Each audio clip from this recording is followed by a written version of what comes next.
Hey everybody, welcome back to the Quest for the Bestest from Backlog Banner. We're reviewing all the Oscar nominees for the Best Picture Award this year of 2021, and today we're manking it up! We're talking about David Fincher's Mank from last year, starring, we got Gary Oldman, Amanda Seyfried? Lily, Close enough. yeah, whatever. We're in the ballpark. We're in the ballpark. Yeah. It's the story of Herman J. Mankiewicz as he tries to write a movie. One of the most well-known movies of all time, Citizen Kane. And there's some other plot threads in this too that I did not realize were coming, but I think we're gonna talk about that. So just to wrap up, what would remind you what was going on in the previous weeks, we've talked about The Father. We thought it ranked at number 3 on our list. So right now, as it stands, Sound of Metal is at the top, followed by Judas and the Black Messiah, The Father, and then Minari at place number 4. Today, we're gonna talk about where Ol' Fincher's Mank, as I referred to it last episode, where Mr. Fincher and his brother, I think, who wrote it? Father. It was his dad, yeah. Oh, okay. So a father-son combo wrote this movie, which we are going to have a discussion about. And to start off the discussion, who wants to talk first? I want to start. Abram, Okay, you want to start? Okay. go right ahead. Do you guys know like those steam rooms where you open the door and step in and it's just overwhelming? You know, the steam I'm trying to enter your body. Yeah, it's like my shower. Yeah.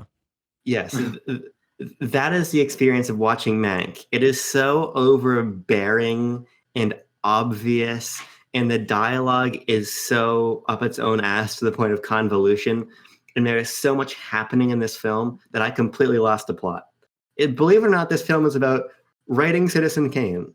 But I don't think You would not have been able to tell that from watching the movie. I don't think David Fincher knew that. Like I texted you guys, I don't think anyone from the Academy watched this movie before nominating it. I don't understand how this has 10 nominations. I don't think it's offensively bad. I think it's pretty solidly made, but I just think it is so obnoxious.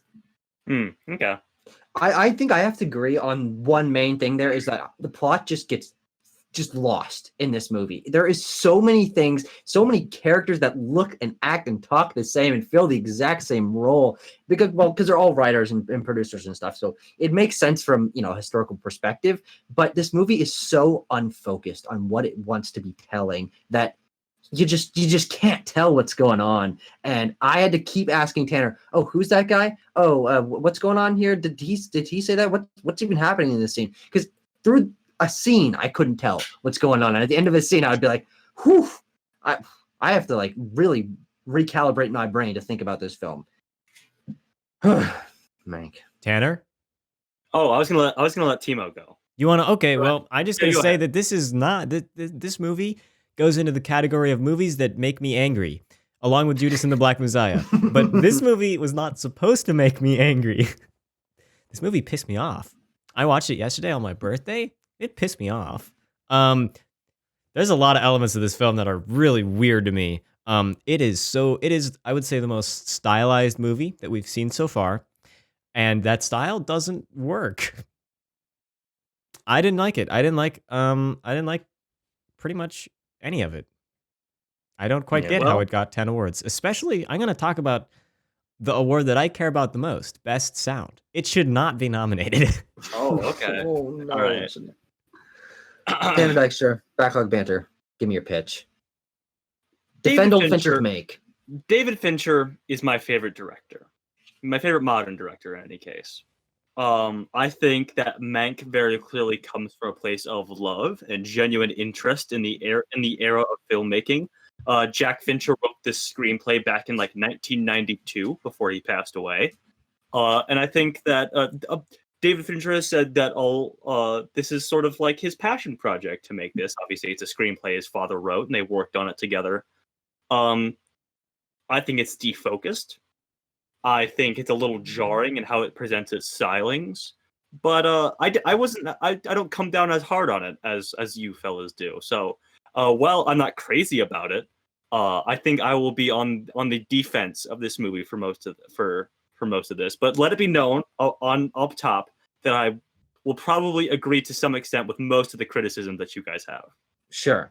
Yeah. Okay. I mean, that's gonna make this an interestingly formatted discussion here, because I don't have too much to say positively about this film. Not because I think, as Abrams said, it's not egregiously terrible. It's certainly well made, and we're going to talk about its production elements. But man, it's just so confusing. 10 nominations is wild, and I'll just give them to you right now. Nominated for Best Picture, Best Actor for Gary Oldman, which we're going to get into that. Supporting Actress for Amanda Seyfried, which we'll get into that. Director for David Fincher. Original score by Tanner's boy, Trent Reznor. Atticus Ross, baby. Cinematography, production design, costume design, makeup and hairstyling, and sound. So basically all the production, most of the production awards there. Can we start with cinematography and just a film visually, which I think is incredibly gimmicky and not particularly beautiful? I think there's some really nice shots here, but I think a lot of my problem with the film comes down to how gimmicky it feels. We talked about this with Argo and some of the other Hollywood reflexive films, but whereas something like Argo adds to it, this just felt like an emulation of a style for the sake of emulating a style. And I kept thinking to myself, why didn't you just shoot this in color? Why didn't you just let this be a depiction of the real world events surrounding the creation of Citizen Kane and give it a little bit more of maybe a biopic focus, because it's just not clear what they're trying to accomplish. And because of that, the film just it's not visually interesting to me among the other ways it's not. And I don't know how you guys feel about that. I think the black and white works because it's in the period time, but I would agree that the black and white, that it's not like it's very high contrast, I would say, is how it's shot. It's even when it's in spaces that are not traditionally presented as high contrast. There's like a street scene, and there's a pitch black and a bright white in the same frame, and that is a very interesting way. I'm gonna say interesting because I think that you can give that a quality. You can say that that's maybe okay as like a way of shooting stuff. I don't see how it adds to the story a huge amount. It's super stylized. And I thought about it while watching it, which is maybe not exactly, it's just kind of, it adds to the confusion, I think. But it being in black and white is not an issue for me. That's fine. Not a lot of movies are made like that, so it's kind of cool, I guess. But I would think, if you're shooting a black and white movie, I'm going to keep bringing up my camera. I shoot black and white film. I think about very different things when I'm shooting black and white when I do color. And I feel like this film might not have thought about the element of black and white.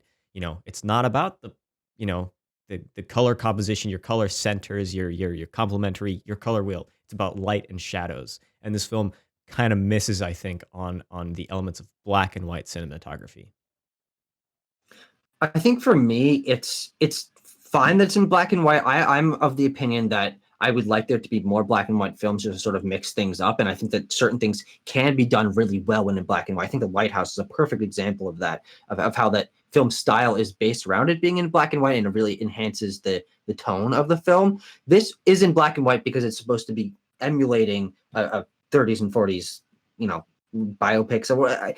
But the problem is the film is really high quality, so it almost doesn't match the black and white quality they're going for. Also, the sound is echoey, lower quality. Yeah, we're gonna get into this. We're gonna get into the sound.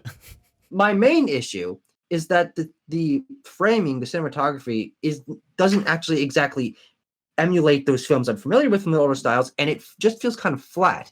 When you're looking at these shots, there's not a lot where I was like, okay, that's visually interesting. It just kind of seems like they're like, okay, yeah, it's in black and white now, which isn't very interesting. And it's unfortunate when you get moments where the editing and the camera work clearly did have a lot of effort put into it. I think the election night montage sequences are so visually interesting. Great. It's a great sequence. Exactly. And it emulates Citizen Kane, and it really puts you in that snappy editing, 40s mood. But so much of the movie is not that. And those moments that are visually interesting and do emulate the style properly feel out of place because of it, which makes the rest of it feel out of place, even though it is the place. I think we can just boil it down to, in the confusing elements, I'm confused about what the film is trying to emulate visually. Yeah, and it has solid lighting effects, like emulating the soft lighting on people's faces and stuff. There was clearly a lot of thought put into some of it, but I don't think it went far enough. The little reel, come on, Netflix, you did not have to add the little reel markers. Oh, And the cigarette burns. and the slight like cut in the in between when you're supposed to be changing reels, like Yeah.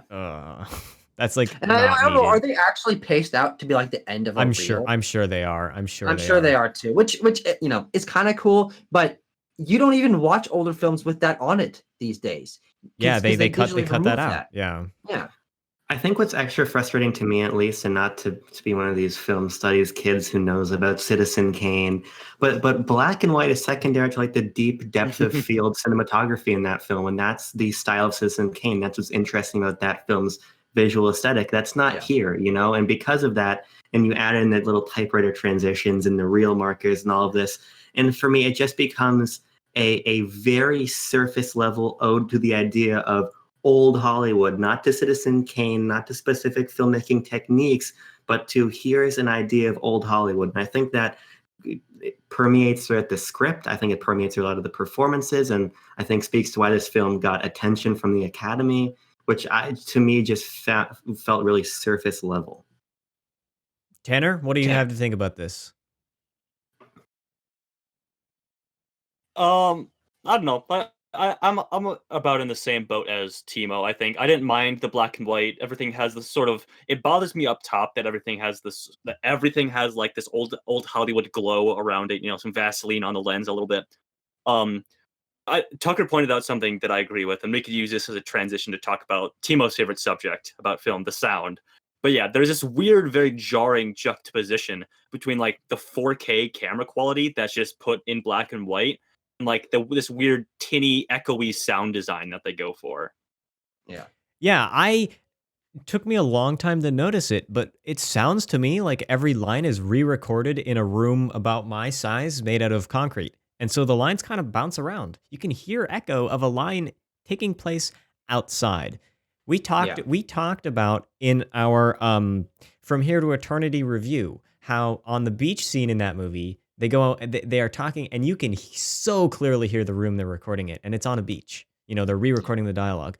And out of everything in old Hollywood to emulate, why would you pick something that is technically inferior, Sure. that doesn't add to the story, that doesn't make me feel like I'm watching, sound is not like the camera, the cinematography in that kind of element. It's not about, you know, recreating the world. You can recreate the world through all kinds of other means. You can recreate the world through having an old-timey radio or having, the creaky floorboards or using older techniques for Foley or whatever, but you should be using the best equipment and the best techniques to make it sound believable and real. And if you're trying to go for this old-timey look and feel for the film, you should be supporting that through good sound instead of this weird choice. I think it must be choice because you can't do that and get away with it as an ADR re-recording mixer and What like I not be intentional about it. It sounds what so I weird to me. read on the IMDb trivia is that they were intending to emulate what the sound would be like playing from a projector in an old theater. And that wasn't. I don't think that was in the recording, but it was in In the like mix. they changed it in the mix, yeah, to like post production to make it sound that way. And I don't think that worked. I don't think it worked. If it's a creative, I mean, it's okay to take risks, but you got to think about how people are watching it. The delivery is an important thing to think about when you're mixing. This is on Netflix. People watch this in their homes. People actually do have pretty good audio. Exclusively. People, yeah. So you watch it in your home. You watch it usually on a TV in a living room. Living rooms are actually, pretty dense sound. You don't get a lot of reverb in people's living rooms. And so when you add that back in, it's just confusing. There's no basis. You kind of need to be shown what things sound like to be understanding of why it sounds the way it does. I don't see something, I don't hear something like random and just like know what it is. It has to accompany a visual. And that choice has no accompanying visual, even with all the other like Vaseline on the lens, cinematic stylings. It just doesn't work. It's so weird. It's such a strange choice. And I mean, I guess they took the risk, so maybe that's why it's nominated, but I just can't see it winning over something just so much better from like Sound of Metal. It's just so much. Sound of Metal sound is awesome. It's great. And it works because you see it and you hear it. And in this, you only hear it or you only see it. There's no connection between the two. And that's why it made me mad, made me angry. Maybe they should have made it a silent film. You know, if they would have Well- made it a silent film, or they would have taken out a lot of sounds, if they would have gone with a real dead mix, like really no extra stuff, maybe that could have worked because that would have been more noticeable. But just that reverb just pisses me off. It's just bad. It just pisses me off. It's like something that it's like amateur. It's like amateurish. if I'm gonna Sure. blow my load on this, I mean it's just kind of like I try to get rid of those kind of sounds in my own mix. I try to not have them there because they don't sound good. Okay, You know what I'm very excited about? rant over. I'm very excited to rewatch this video and get a stopwatch and see how long your sound rant was, because I think that's probably the longest segment we've had in Quest history. Yeah, probably. You can mean, feel the passion. Yeah. Now, someone else. Abram, thoughts? Move on to something else. Yeah, you Oh, can let's talk move on about to whatever something you else. want. I want to talk about the. Oh, sorry. Abram, did you have something? Well, I was saying, well, I mean, let's just, if we're talking about sounds, we're done with sound. I'm at college right now. There's people in dorms make all kinds of heinous sounds. I can't even tell. I'm listening on Skull Candy earbuds. I'm not going to notice the reverb of the sound. I hate to say it. But what I did notice is the performances, which I think vacillate in quality. Okay. First off, can we talk about Tom who plays Orson Welles very poorly? Oh, That Yeah. was a jarringly bad performance, I have to say. In contrast to, I think, Gary Oldman's performance, which is melodramatic in certain sequences, but on the whole, pretty entertaining. yeah. I first time we saw him and heard his voice, I'm like, that does not sound or look like Orson Welles, who is incredibly iconic in both his visual stature, presence, and his commanding voice. Of course, this is a younger Orson Welles, but we also know what Orson Welles looked like in that exact time period because he's the star of Citizen Kane. Well, So here's the thing. Here's what I have to say in defense of this, because there's really kind of two ways you can go. Well, there's not two ways. I take that back. You can sort of have a range, I suppose. And this movie does go for a sort of a meeting of when you're doing a biopic, when you're doing a recreation of a historical figure, you can either go full on into method acting their appearance and their delivery and their intent. What's the word I'm looking for? How you speak. I keep forgetting this word. Intonation in their speech patterns. Or you can go a more loose interpretation of that person and just sort of focus on them as a person and the performance, not in those minutia ways. And this, I think, goes for a bit of a mix. It might have been a little bit gimmicky. Maybe they focused on someone who they could get to look like Orson Welles a little bit, and they didn't not really nail the voice or something like that. But I guess I don't really care if you tell me that's Orson Welles and he acts like Orson Welles, then I don't care if his cheekbones are a little off or his voice doesn't sound exactly the same. But I can overlook that. I'm generally of the same mind with a lot more of a one-to-one issue, like when you're trying to digitally recreate or de-age people. You know, if you get in the ballpark, sure. And if you're doing a completely different performance like this, I'm not so worried about emulating Orson Welles one-to-one. For me, I've seen Citizen Kane once and beat it to death in class and paper after that. So honestly, I wasn't looking for mannerisms. I was just looking for not a hammy performance of him picking up the liquor and like throwing it. Just his performance felt so out of place. And for such an important figure, and also for the fact that in the last 10 minutes of the film, we get a tension between these two characters that just ends. Yeah. I wanted something a little bit better. You know, and maybe it's because the other performances, I think on the whole, are pretty good, even if they are a little bit melodramatic, like in that long, let's just recount the plot of Citizen Kane to the guys at the table as the camera follows us. Like, it's a little bit ham-fisted, but I do think on the whole, you know, Gary Oldman's pretty good. that's a problem. I think he's only pretty good. I didn't love the performance, and I think that's because the character is not very interesting. He's not as interesting of a guy. He did something interesting, but the formatting of the story does not put enough focus on this character. You have no reason to want to be attached to him. You're dropped halfway through his story. You show up just, you know, at the beginning of the thing is just bam. And And also, it's cut back and forth between flashbacks. So I really didn't feel like his performance was given time to progress as a character because he was just kind of there. He's kind of a background element in his own story, and I felt that was pretty unfortunate. Yeah. Oh, sorry. I think this movie does something interesting in that it doesn't give you a biopic. It doesn't give you the complete life story of Herman Mankiewicz. It drops you in this particular moment in time around the era that he's writing Citizen Kane. But you are correct, because you can do that and also give him a character arc where he learns and he changes, which Herman Mankiewicz does not in this.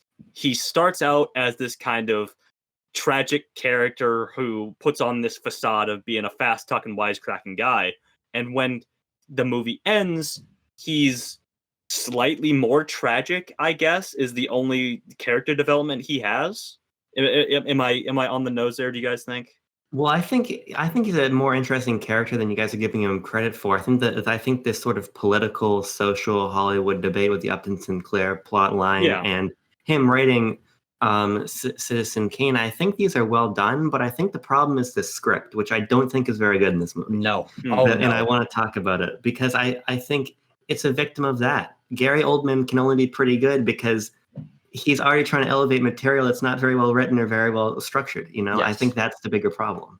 I mean, it feels amateurish, like Timo was saying, amateur hour here in Mank with Mr. David Fincher. The problem is Jack Fincher never wrote a script before or since, and he died. And I don't care if he's dead. I'll make fun of him. I don't give a shit. But I think this is a bad script. I really do. I think so many of the lines are just forced. I think that the pacing of the dialogue is intended to emulate something, but it doesn't quite get there. And I just felt that so many of the lines didn't portray what I was expecting out of the scenes, and it made me feel lost and confused for so much of the runtime. I think the choice to go back and forth between writing the film and showing the inspiration for the film was interesting, but didn't quite work because we got very lost in the plot line of the Upton Sinclair governor run. We got very lost in what was going on there. And I remember thinking to myself, I said, like, wait, well, who's Upton? Isn't this movie about writing Citizen Kane? Why are we talking about governor races and the GOP and all these guys? And I mean, I know Kane is based on William Randolph Hearst, and I know that's an important story, but it's just, it was the jumping back and forth is almost like there would get a time where I'd be like, okay, I want to go back and see him write, or I want to go back and see, because I kind of liked his interactions with the secretary and the Frau Rita Alexander, played by Lily Collins. Yeah, I like that. That whole scene was those whole spaces were interesting. I like seeing the writing process happen, but I got lost very easily, and I didn't quite enjoy the other plot line of the film, I guess. We don't get a lot of him writing in this. We get a lot of the inspiration, and like I said, I watched this when it first came out, so this is my second time watching it to review this, and I was able to follow the plot pretty well. I mean, that comes from me seeing it beforehand, obviously. I mean, I think I could tell you what happened, but it doesn't mean that I wasn't like a little questioning or a little confused at points in the middle. I agree that the movie needs a pretty tight edit, and that's what the script too. The script and the movie, either one needs a tight edit on it to make it more focused. Because I get that it wants to do the inspiration thing for him writing Citizen Kane, but it does feel like we kind of crammed two stories into one: the political intrigue of like 1934, and then the writing of Citizen Kane in 1939, and the drama surrounding that. And there's some impacts that follow across that time jump, but those typewriter interludes that cut between each timeline just come at very jarring times. Like, okay, we're going back in time, we're going forward in time now, and I got to remember who this fast-talking, greasy-haired Hollywood exec is compared to the other two that we just saw in the last time jump. And now some of them are dead, some of them are friends with Mank, some of them aren't friends with Mank anymore. It's it's an issue. I think the problem and where it gets confusing is that the flashback, we're flashing back a couple of years, and we're not going back to little young. This isn't Godfather 2. We're not going from the grown man to the child, and I think that contributes to part of the issue where we're flashing back, we're having these very stylistic transitions, but ultimately this material all runs together, and the material I think it's telling more than two stories. I think you've got a political story. I think you have a biopic. I think you have the writing of Citizen Kane. You've got the fallout of writing Citizen Kane in the last 3 minutes of the movie.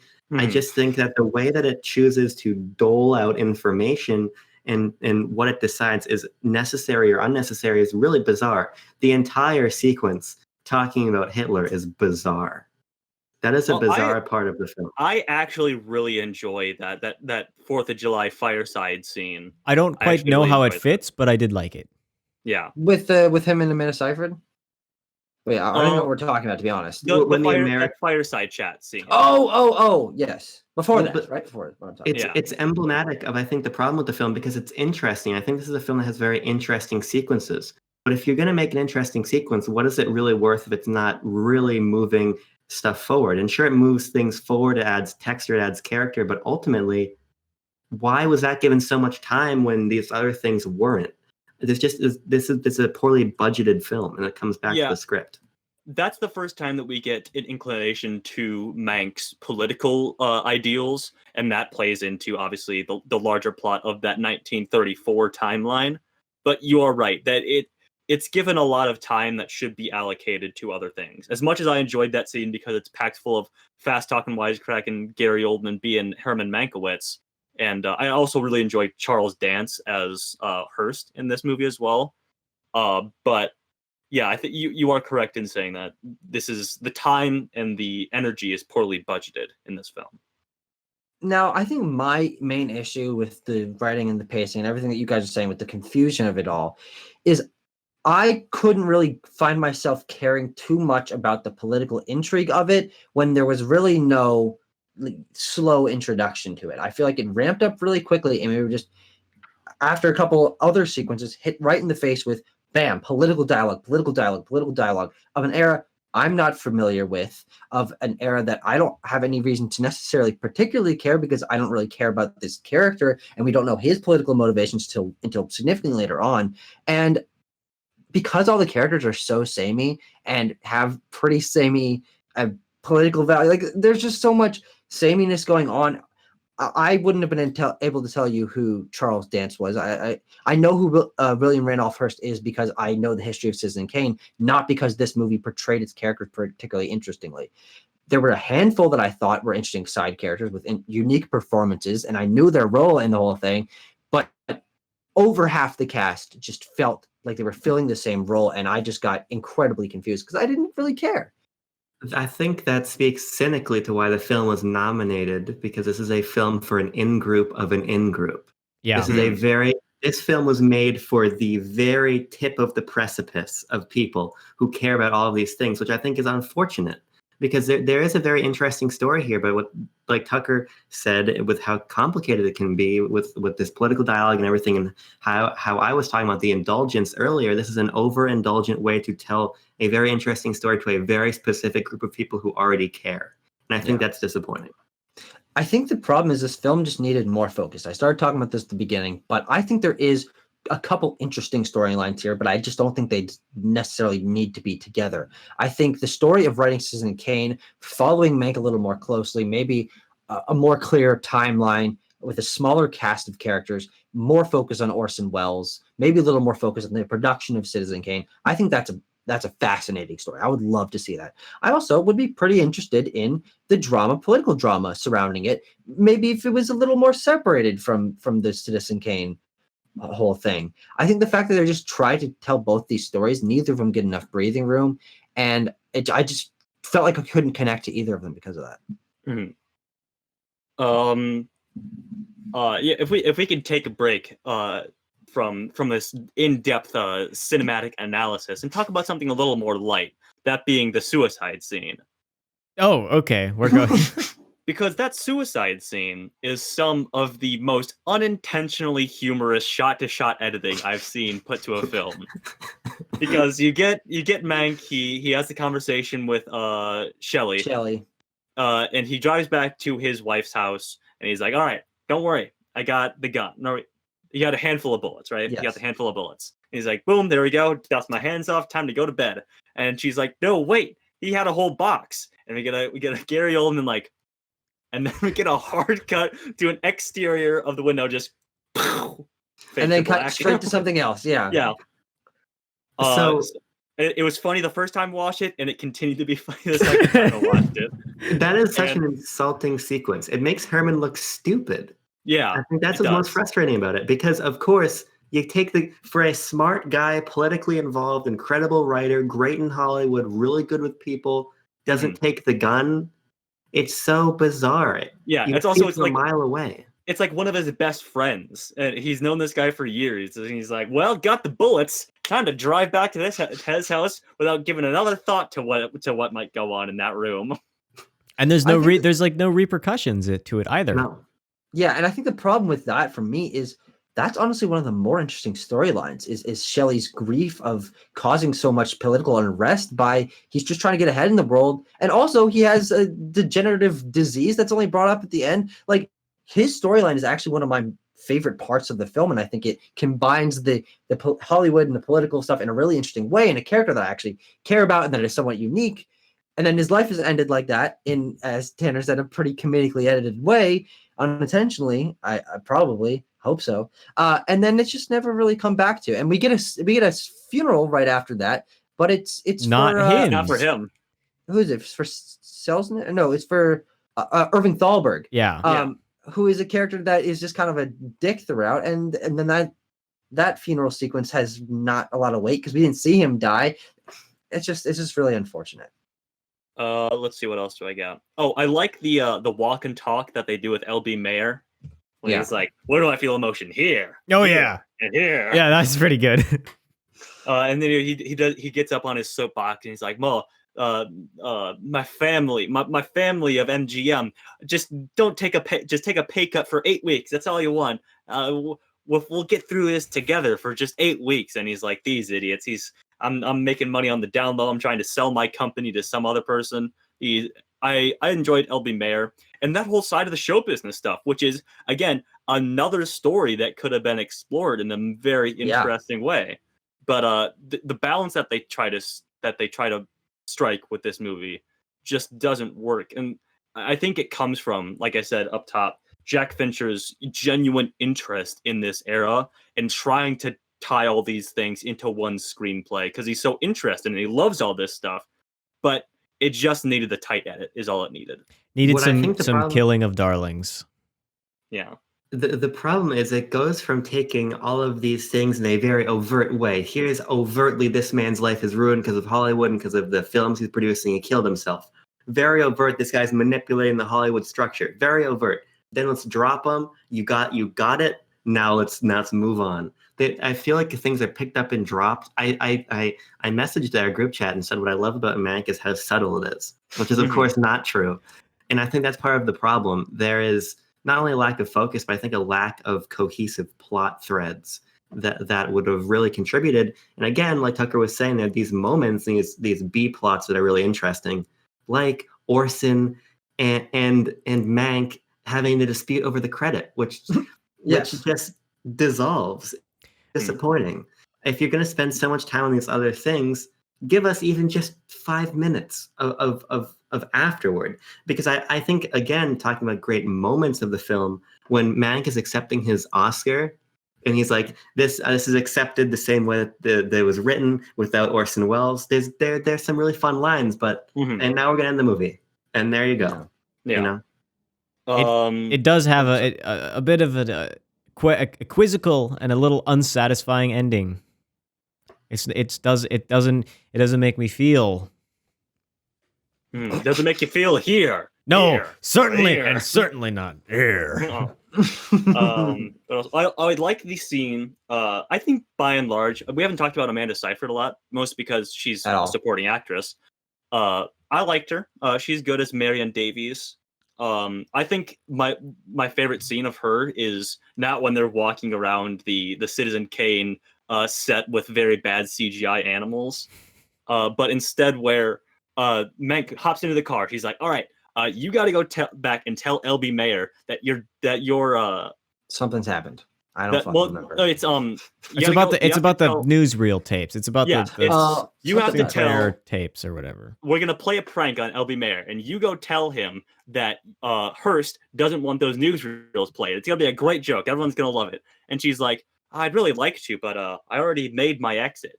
And like all that like genuine heart to heart connection that they had just kind of dissolves as he's like, oh, you're just as vapid and showbiz obsessed as everyone else in this town. And he gets out of the car. I didn't really pick up on that, but you're kind of right that is Yeah. sort of how it ends. And I think the problem why I didn't really pick up on that is I couldn't really tell what her character was going for. I mean, is she a little bit not? She's this daughter of someone famous, so she's just kind of in here by proxy. She doesn't have a lot of experience, but she's. But I don't know who she is because I don't Yeah. quite know the history. So I'm like, is she Yeah. Hearst's relative, daughter, lover? Well, what is? Oh yeah, it's I didn't lover. understand that. It's love. Historically, it's lover. Okay, that's what We I was get a great guessing at by the end of the film, but I did not know that for far too long.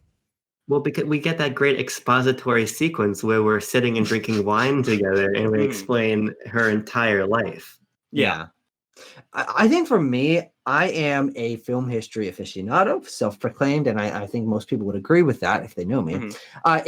Is I was most excited for this film in kind of the way that turned off the rest of you guys is in group of references and names that I recognized, and when there were pops like Joseph von Sternberg being like in the background, I'm like, oh, I know him. I know the films he directed. I know what the role he served in Hollywood. I know why he's important. And those moments were just kind of not sprinkled throughout enough for me, which is a very niche thing. But I don't know enough about the characters that it focused on for me to really be able to apply my own knowledge to it. So I kind of just felt like I was grasping for straws, and it really kind of killed a lot of the experience for me.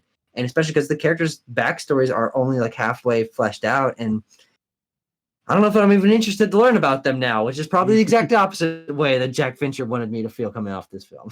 Mm-hmm.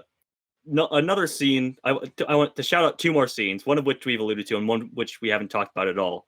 So I'm gonna go with the one that Tucker really liked as well because it had Joseph von Sternberg, and that is the sort of pitch meeting where they're throwing it back and forth to each other, where they're just BSing a movie. They're obviously and just throwing making together. it up in the spot. They're Great making scene. That was they're fun. making it up as they go along. They have some great chemistry that writers' room does, and if the movie had focused on that showbiz, the in studio Hollywood intrigue, that charisma of that writers' room would have been very interesting to see. Yeah. But we see it in one scene. So yes. The second scene is the expository scene that Abram talked about, which again I like because I really like the interplay of Charles Dance as Hearst and Gary Oldman as Mankiewicz as this sort of, because this is their rivalry. Their Citizen Kane was founded on their rivalry essentially, and we don't get a lot of it, but in the scenes we do get, I really enjoy it, especially that last final monologue where he's walking a drunken Mankiewicz out the door, and he's telling him about this dancing monkey who thinks he controls the music and he controls the monkey owner, when in fact it's the opposite case. And it's a ham-fisted metaphor for Abram. It lacks subtleism, but I like that scene nonetheless.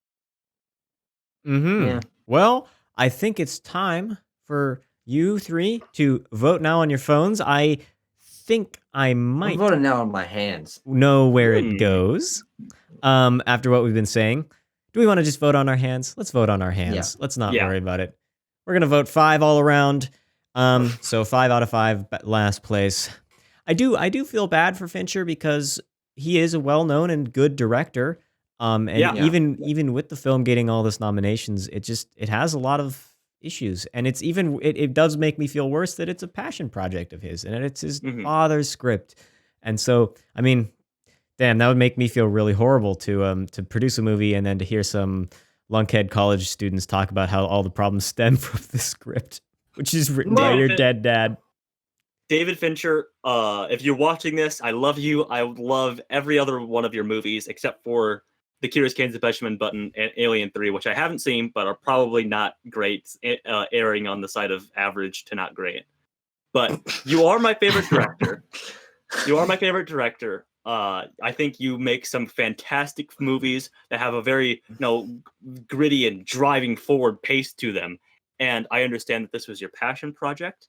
I understand and appreciate the heart and the effort that you put into this. It just didn't hit on the right notes, and you'll come back from it though, champ. You'll be all right. I have a really clumsy metaphor to make, so I might need your help with this one. All right, I'm here. Support. The way that I read articles about Easter eggs in the Star Wars movie, or Tucker reads articles about Easter eggs in the Marvel movie, is how people like Martin Scorsese read articles about Easter eggs in Mank. Yeah, basically. Mank is a cinephile's blockbuster, and it's really not accessible or particularly focused or well written or fun to watch. But it'll win a few Oscars. It probably will. Yeah. I think for me, Mank is just a severe disappointment because I went into it knowing that, people were pretty divided on it, all things considered. And I went in with really passionate hopes. I was trying my hardest the whole runtime to be like, okay, no, I like this aspect of it. I think the production design, which we didn't talk about, is fantastic. I mean, Yeah, I think it's great. It fits the era, they do a fantastic job of that. I love the backlots and stuff. It all looks great. And I was trying to keep pulling on those things that I really did care about and thought were interesting. But when the structure doesn't work, when I don't find the characters very interesting, when the dialogue is overwhelming, when it's not paced properly, I just can't find out why I would care. And my opinion on this film has dropped during our discussion here. I think it's worse than I was letting off when I finished it yesterday. And it's easily, I think, having seen all of the Best Picture nominees now, I think it's the worst. I'm very happily solid putting it at last place, but it's also just underwhelming to me because I was excited for it as a film history fan. Like, I wanted to see this. Me and Martin Scorsese, handshake, digging through the Easter eggs of Hollywood history. I wanted to be able to do that and be excited about this, have it be one of my favorite things, but it really let me down. Mank is actually just kind of bad. Not gonna lie, it's a bad movie.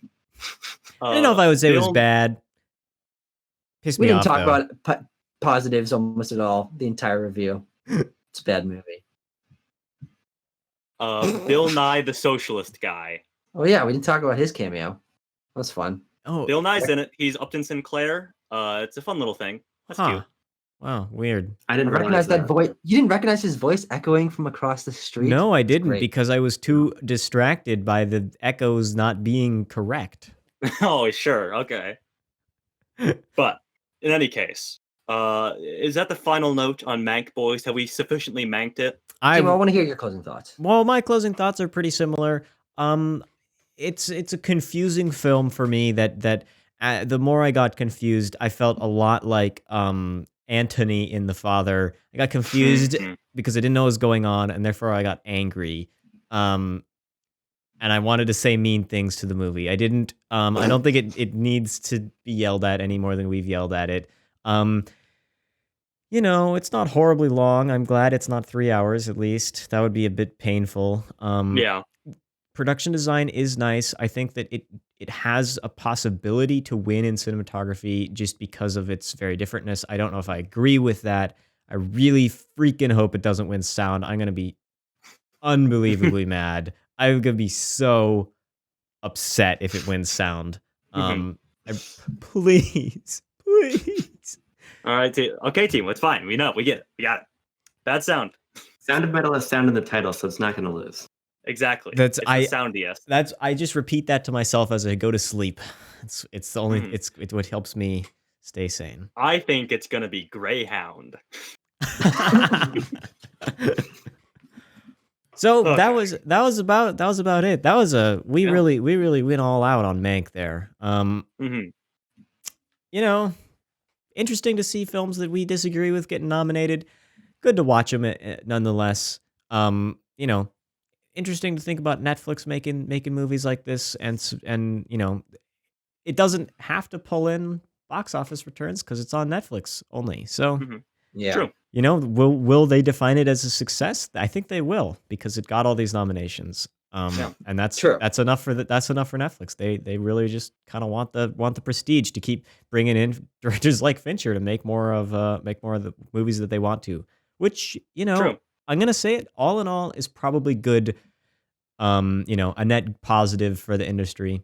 let people make what they want without without restrictions and without studios coming in and messing it all up. Even if passion can maybe drive it a little too far. So Yeah. that's Restore our the Snyderverse. Abrams giving a hefty nod over there, but I'm gonna pivot what Timo said. I'm gonna ignore Abrams' nods of pleasure, and I'm going to pivot from what Timo said. Thank you, Netflix, and we're going to be moving into our last non-streaming Best Picture nominee next time.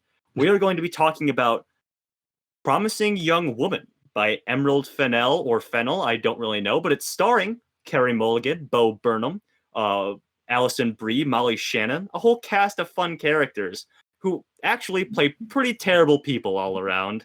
So gear up, everyone. We got a feel bad, good editing movie. A feel bad, good editing movie full of pretty terrible characters overall. So wow, you sold me. I'm sold. So that's what we'll be talking about next time. Thank y'all for joining me.